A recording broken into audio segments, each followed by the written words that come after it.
ke hukum 2 Kirchhoff. Hukum 2 Kirchhoff berbunyi demikian. Jumlah dari penjumlahan dari tegangan ditambah dengan jumlah dari penurunan tegangan dalam suatu rangkaian tertutup atau biasa disebut loop itu sama dengan 0. Ya, jadi nanti kan ada beberapa sumber tegangan, ini ada beberapa sumber tegangan dan penurunan jumlah tegangan. Nah, itu nanti dijumlahkan aljabar biasa sama dengan 0 hasilnya. Oke, di sini saya sudah punya contoh soal ya. Perhatikan rangkaian berikut. Kita contoh soal yang satu loop dulu. Nanti ada yang 2 loop. Saya akan berikan juga yang 2 loop gitu ya. Ini yang satu loop dulu. Perhatikan rangkaian berikut. Jadi rangkaian ini rangkaian tertutup satu loop ya. Nah, pada rangkaian ini ada beberapa komponen, yaitu komponen tegangan ya, tegangannya ada 2. Terus di sini ada hambatan, ada 3 hambatan dan saya membuat yang namanya pemisalan arus. Jadi misalnya arus ini saya andaikan mengarahnya ke arah sana. Saya beri tanda I. Nah, satu hal yang penting, pertama-tama kamu harus menentukan arah loop. Arah arus ini, rangkaian ini mengalirnya ke arah mana? Ya, dibuat dengan tanda panah seperti ini. Nah, misalnya saya membuat seperti ini. Bu, kalau saya mau tandanya sebaliknya, berlawanan dengan tanda yang Ibu berikan, silahkan boleh. Ya, boleh saja, tidak dilarang. Asalkan jika nanti hasil akhirnya sama dengan negatif, berarti tanda yang kamu berikan itu berlawanan arah dengan yang sebenarnya. Gitu ya. Nah, pada rangkaian ini diminta untuk menentukan yang namanya kuat arus pada rangkaian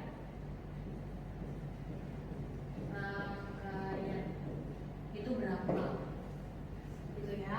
Kita harus mencari kuat arus ini dengan menggunakan hukum 2 Kirchhoff.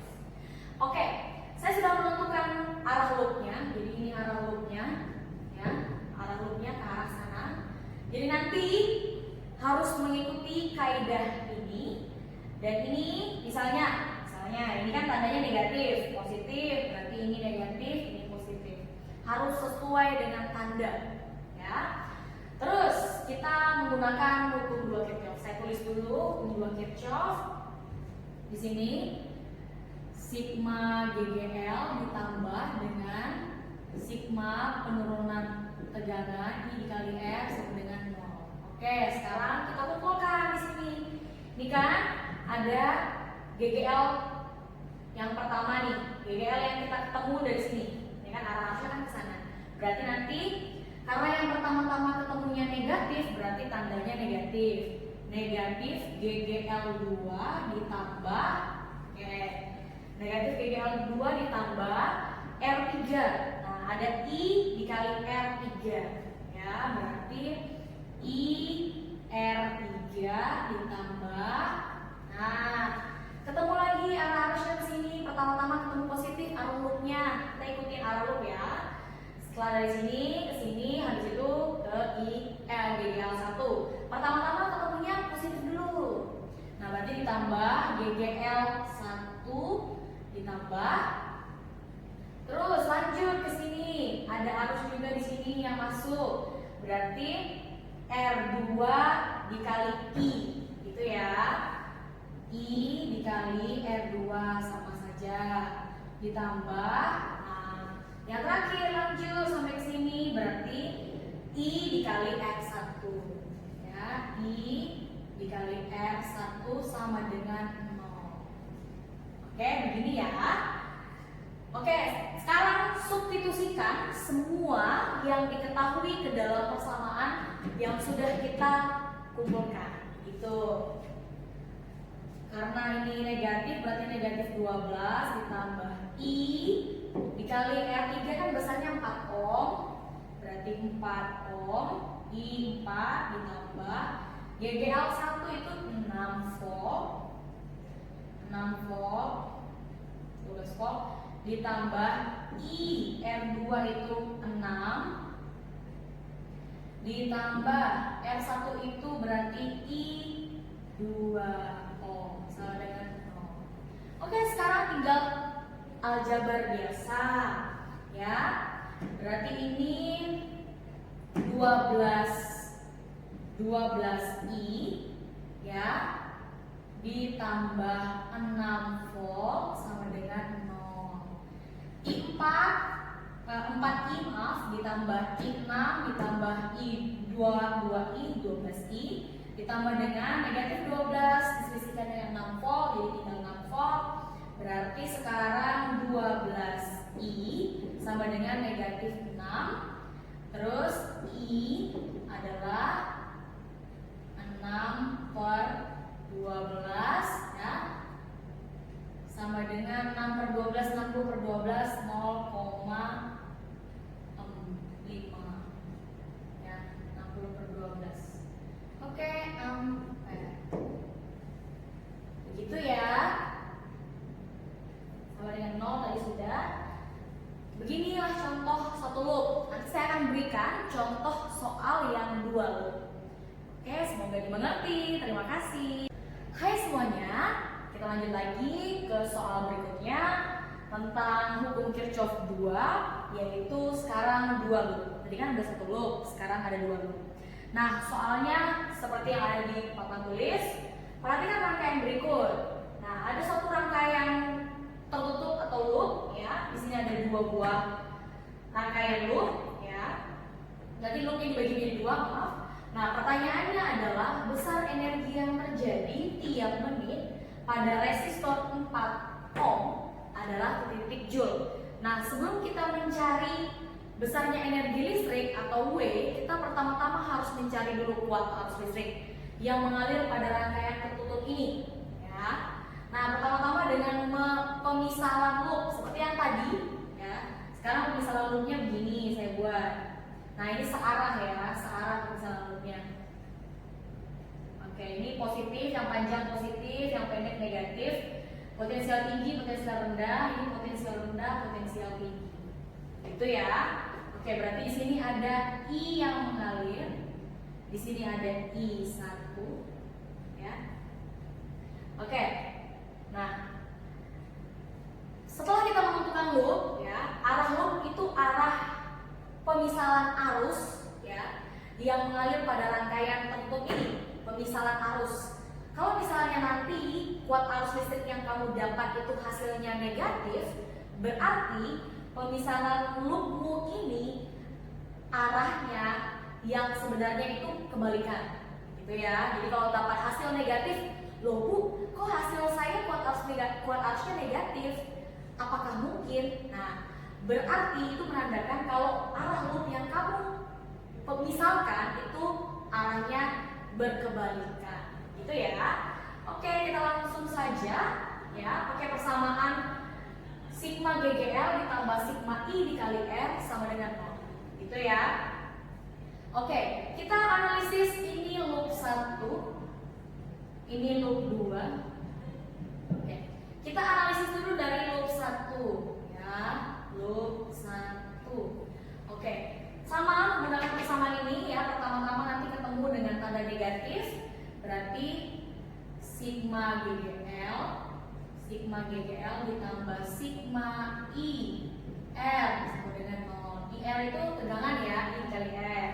Oke, berarti karena pertama ketemunya negatif, berarti negatif 12 volt ya, ditambah langsung ketemu ini ya, 8I ya, ditambah 4I, gitu ya. 4I 1 sama dengan 0. Bu, kalau saya mulainya dari 4 ohm boleh tidak? Boleh. Yang penting aturannya mengikuti arah loop, tandanya mengikuti aturan loop. Oke, karena ini tidak bisa diselesaikan, ini disimpan dulu. Ini persamaan 1 ya. Sekarang kita ke loop kedua ya. Loop 2. Nah, loop 2 ini lihat di bagian sini ya. Nah, loop 2 ini pertama-tama ketemunya tanda positif, berarti GGL-nya positif. 8 volt ya. Terus habis itu dikurang 8I. 8 ini ya tetap ikut ke loop kedua karena ini di tengah-tengah antara loop, jadi dia tetap mempengaruhi loop 2 sama dengan 0. Berarti 8I ya kan, terus habis itu sama dengan 8 ya, ini maaf ini positif ya, terus I tidak usah tulis tidak apa-apa, terus I sama dengan 8 dibagi 8 sama dengan 1 ampere ya. Ini adalah I total yang mengalir pada suatu rangkaian. Nah, kalau kita sudah dapat I yang mengalir di tengah cabang ini, kita tinggal substitusikan ke sini. Substitusikan ke persamaan 1 gitu ya. Saya buat di sebelah sini. Ya. Negatif 12 volt ditambah 8 dikali 1 ditambah 4 dikali 1 sama dengan 0. Oke deh, berarti ini 12 min 12 volt dengan 8 bisa langsung diselesaikan ya. Dapatnya min 4 ditambah 4I1, ini ada satunya sama dengan 0 ya. Berarti 4I1 sama dengan 4, berarti I1 sama dengan 4 dibagi 4 1 ampere. Oke, sekarang I1-nya sudah dapat. Sekarang kita bisa menghitung energi listrik yang mengalir tiap menit pada resistor 4. Nah, energi listrik masih ingat, energi listrik itu rumusnya W sama dengan VIT, VIT ya. Tegangannya karena di loop 1 berarti menggunakan yang karena keseluruhan berarti 12 ditambah 8, tegangannya 20 volt dikali I1-nya itu dapatnya 1 ampere dikali tiap menit berarti 1 menit ya. 1 menit kan 60 detik ya, lagi dikali. Oke, tinggal dikali deh, 20 dikali 1 dikali 60, 1200 joule. Oke, ini pada resistor 4 R4 ya. Cara menentukan loop 2 loop, menghitung kuat arus listrik pada 2 loop hampir sama dengan menghitung kuat arus listrik pada 1 loop ya, prinsipnya sama. Hanya tolong diperhatikan yang namanya titik percabangan. Titik percabangan ini di antara kedua loop itu mempengaruhi loop 1 dan mempengaruhi loop 2. Jadi diikut sertakan dalam perhitungan. Begitu ya. Kebetulan tanda kuat arusnya dapatnya positif, berarti pemisahan loop saya benar ya. Kalau misalnya tandanya dapatnya negatif 1 ampere, berarti pemisahan loopnya harus dibalik. Begitu ya anak-anak ya. Sekian dulu untuk hari ini tentang hukum Kirchhoff 1 dan 2 yang ada di dalam pokok bahasan rangkaian arus searah. Terima kasih, sampai berjumpa.